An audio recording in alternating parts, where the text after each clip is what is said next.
Hi friends, మీరు చూస్తున్నారు SRJ మెక్ channel. ఇందులో మనకు కనిపిస్తున్నది డ్యూక్ 200 బైక్ ఇంజన్. ఇప్పుడు గేర్ వీల్ అయితే మనం ఫిట్టింగ్ అయితే చేయడం జరుగుతుంది. నిన్న ఇంజన్ ఓపెన్ చేసిన వీడియో అయితే చూపించా. ఇప్పుడు గేర్ వీల్ అయితే ఫిట్ చేస్తున్నా. గేర్ వీల్ ఫిట్ చేసి మనం అయితే చెక్ చేసుకోవడం అయితే జరుగుతుంది. ఇంజన్ సీజ్ అయిందని మనకి 23,000కి అయితే సేల్ చేశారని అయితే మనం చెప్పడం అయితే జరిగింది. దీనికి క్రాంక్ అనేది పగిలిపోయింది లోపల. దానికోసం మనకి ఇది అనేది బైక్ అనేది స్టార్ట్ కావడం లేదు. మనకు కావాల్సిన స్పేర్స్ మొత్తం ఏవి తీసుకున్నాం అన్నది కూడా ఒక వీడియో అయితే మనం చేసాం నిన్ననే. అది కూడా అప్లోడ్ అయితే చేయడం జరిగింది.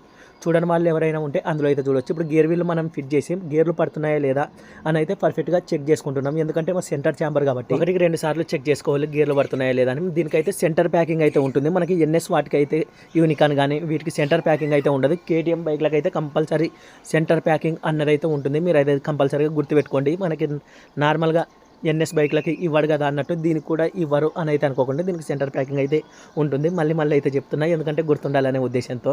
ఆల్మోస్ట్ గేర్ బాక్స్ అయితే మనం ఫిట్ చేసి మళ్ళీ ఇంకొకసారి పైన గేర్ స్టార్తో కూడా మనం గేర్లు అయితే చెక్ చేసుకుంటున్నాం పర్ఫెక్ట్గా పడుతున్నాయా లేదా అని. అన్నీ పర్ఫెక్ట్గా అయితే పడుతున్నాయి. మనకి డబల్ పని ఉండకూడదు అనే ఉద్దేశంతో 1 by 1 గేర్ చెక్ చేసుకుంటే మనం అయితే గేర్లు వేయడం అయితే జరుగుతుంది. పర్ఫెక్ట్గా అయితే గేర్లు పడుతున్నాయి, ఎటువంటి ప్రాబ్లం అయితే లేదు. ఇంజన్ అయితే ఆల్మోస్ట్ అయితే మనం అయితే ఫిట్ చేసేసాం. ఇక్కడ టాప్ అయితే చూడండి, మనకి కింద ఒక లైన్ మార్క్ అయితే ఉంటుంది. ఆ మార్క్స్ ప్రకారం పెట్టుకోవాలి. పైన వచ్చేసి టీ మార్క్ అనేది పైకి ఉండాలి. అలాగే అడ్డ లైన్స్ వచ్చేసి ఛాంబర్కి ఉండాలి. ఇటు సైడ్ వచ్చేసి ఎఫ్ టీ అయితే ఉంటుంది. ఎఫ్ అనేది ఫైరింగ్కి, టీ అనేది టాప్కి. బైక్ స్టార్టింగ్ వీడియో అయితే రేపు కలుస్తా ఫ్రెండ్స్.